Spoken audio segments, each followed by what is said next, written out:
For me to call someone a friend, they must be equal to me in all respects. This line by Griffith has been on my mind ever since I read Berserk. It's kind of been haunting me and I have a few thoughts on it. So, no funny intros this time. Let's just talk about Griffith from Berserk. Hey guys, welcome back to Quickies, the show where we take a topic like a theory and we quickly explain it to you. If you like content like this, last week we did a topic on the unfixable ending of Attack on Titan. Ew, spicy! And we also put out content almost every day, so you should subscribe and click that bell icon if you want to see cool anime content that you can enjoy. Subscribe! Anyway, on to Griffith from Berserk.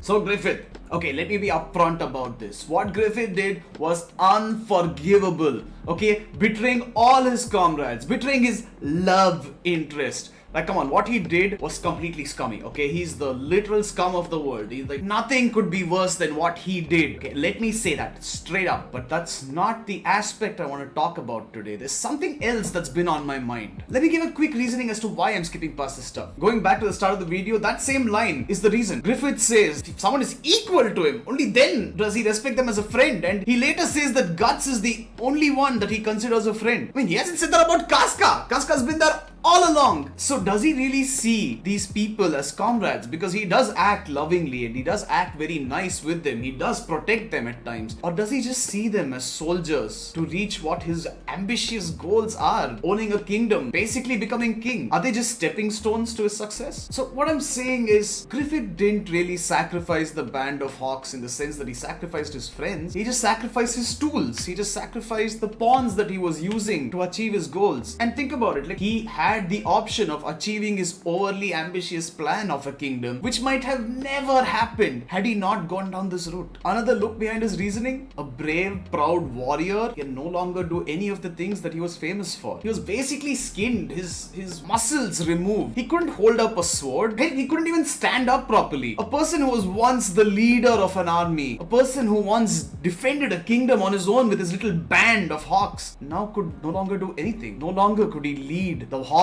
into battle. No longer could he be the one getting all the praise. He's just useless. And that really hurts for Griffith. Then finally, when Griffith was about to give up and he was standing in the water ready to die, as if God himself came down, 4 creatures appeared. And well, I hope that's not what gods look like. It's because they're terrifying. But they offered him unlimited power. Unlimited. Okay, let me just say this. Other people who have received power from the god hands have never become this close to such amazing power. People have gotten power, people have become demons, but they just become minor demons. They never become one of the god hand themselves, you know. And Griffith was offered that, and all he had to do was sacrifice the pawns that he was going to sacrifice anyway. He was going to lead them to battle. He was ready for them to die in battle. So why not this way? What was going to happen? He couldn't lead them into battle anymore. So why couldn't he just give up their lives to get the power that he needed to achieve his own kingdom? Casca scene was really unnecessary, but I'm assuming it was like a mixture of like mental fatigue along with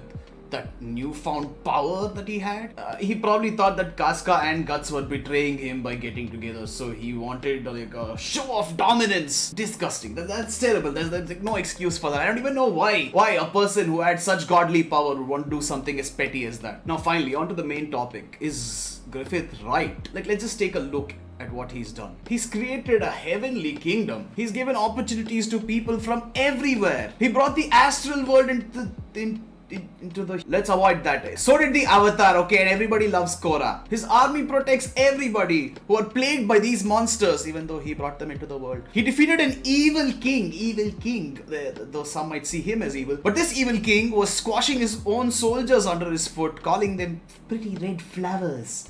Ugh, demented. Housing is provided for everybody in the kingdom. Food is provided for everybody in the kingdom. Everybody has a job. Everybody is happy. Unless you're a traitor, in which case a ninja man monster hunts you down and eats you up. Like, everybody is happy. It's a utopia. The women who were selling themselves away to almost literal death due to diseases were now comfortable and could actually earn a living. It's a huge kingdom and it's so prosperous. Sure, it was built completely on genocide and sacrifice, but damn it, it's a good place place to live. People are free to do what they want. People are happy living there. Griffith, for all his rage and hate, actually treats people well after he gets his own kingdom. He provides for them. He cares for them. He makes a difference in the world, even though he had the power to destroy it the same way. Now, did he do it with the sacrifice and literal sexual violation of his friends? Yes. But for Griffith, the ends justify the means. Again, they were just tools. He did what he thought was right and he got his kingdom. He made a better world. He was probably right. Sucks to be Casca or Guts though. I mean, it also sucks to be everybody else from the Band of the Hawks, but they died and these two have to continue living with like emotional trauma and a literal scar which bleeds every time there's demons coming to eat them. So probably not the fairest of situations for them. But what do you guys think? Because I'm really torn about this. On one hand, a lot of people suffered, a lot of people are still suffering because of Griffith's actions, but on the other hand, the majority of the kingdom is so happy and they love the place, they love Griffith. He's the king who's going to free them from all the darkness in the world, and he's the White Hawk. And this series just does a really good job of making the villain look like a good guy, and I don't know what to think about it. So let us know what you think in the comments down below, because that's it for this episode of Quickies. This was a quickie where I think I need you guys to help me decide what the ending of this theory is. But yeah, like, share, follow, and we shall be back with another topic next week, maybe about Griffith.